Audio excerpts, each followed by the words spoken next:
سب سے زیادہ فضیلت وہ دن کون سا ہے؟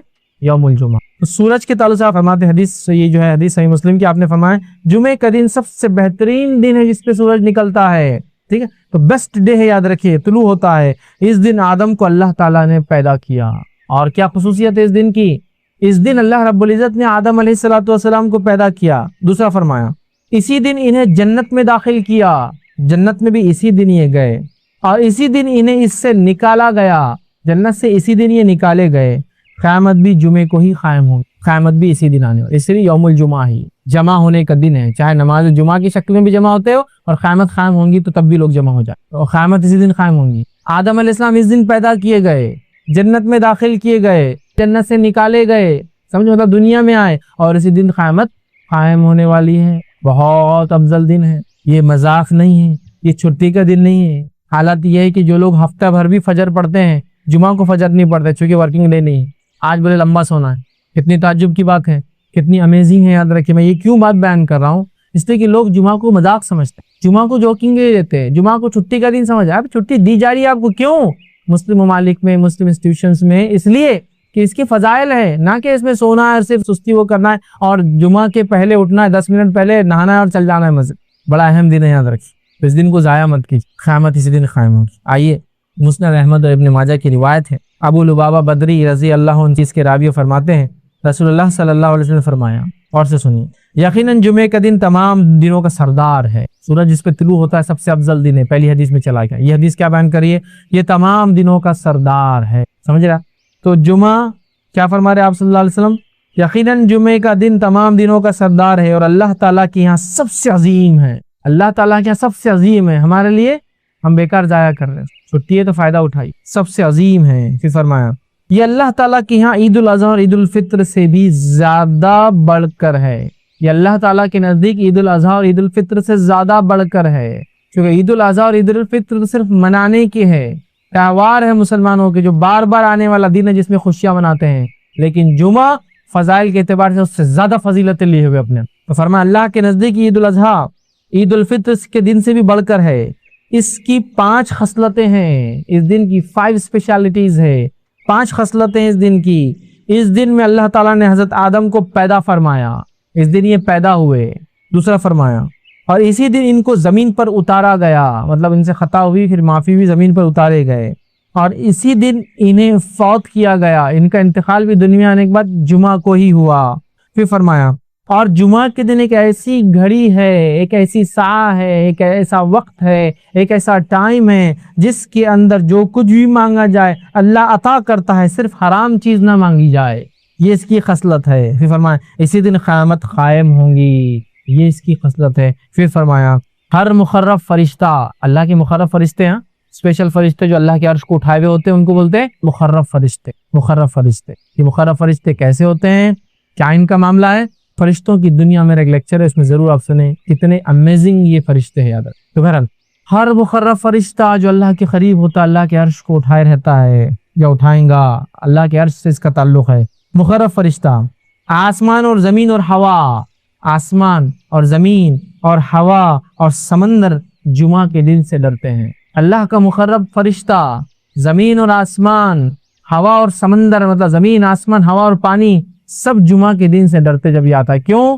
کیونکہ جمعہ کو قیامت قائم ہے تو وہ گھبرا جاتے، وہ ڈر جاتے اپنے رب سے، سمجھ رہا؟ اور مسلمان کا حال یہ سب سے زیادہ مست ہو کر پڑا ہوا ہے جمعہ کے اوپر، جو جمعہ کی مخصوص عبادتیں وہ تو غائب ہے، فرائض بھی اس دن چھوٹ جاتے ہیں، اس لیے کہ بولے ہفتہ بھر نماز پڑھانا میں نے فجر کی، جمعہ آج ایک چھٹی کا دن ہے، کیونکہ آفس رہتا جلدی 8 بجے تو اٹھ جا رہا، فجر ہو جا رہی، آفس نہیں ہے آج تو فجر بھی نہیں ہے آج۔ سبحان اللہ، یہ تو اتنا عظیم دن ہے، یہ دنوں کا سردار ہے، سب سے افضل دن ہے جس پہ سورج طلوع ہوتا ہے۔ اس دن اللہ کے مقرب فرشتے زمین، آسمان، سمندر، ہر کوئی، ہوا، پانی سب ڈر رہے ہیں، کیونکہ اس دن قیامت قائم۔ آدم علیہ السلام پیدا ہوئے، آدم علیہ السلام دنیا میں بھیجے گئے، آدم علیہ السلام اسی دن وفات پائے، اور ایک ایسی گھڑی ہے اس دن میں جس گھڑی میں جو دعا مانگی جائے رد نہیں ہوتی سوائے حرام چیز نہ مانگے، اور اس کے ساتھ ساتھ اس کی ایک اور فضیلت ہے، اسی دن قیامت قائم ہو، اور ہر کوئی اس دن سے ڈرتا ہے اللہ کی۔ صرف ابن آدم جو ہے مست ہے، جن اور انس نہیں سمجھ پا رہے کہ رب العزت نے کیا فضیلت کا حامل بنایا اس دن کو، اس کی فضیلت کو سمجھ کے اپنے زندگیوں کو ہم بدلے۔ آئیے اب اس اوپر والی حدیث میں ایک جو نقطہ ہم کو اضافی ملا، اس سے پہلے کی حدیث میں بھی سیم تھا، آدم علیہ السلام پیدا کیے گئے،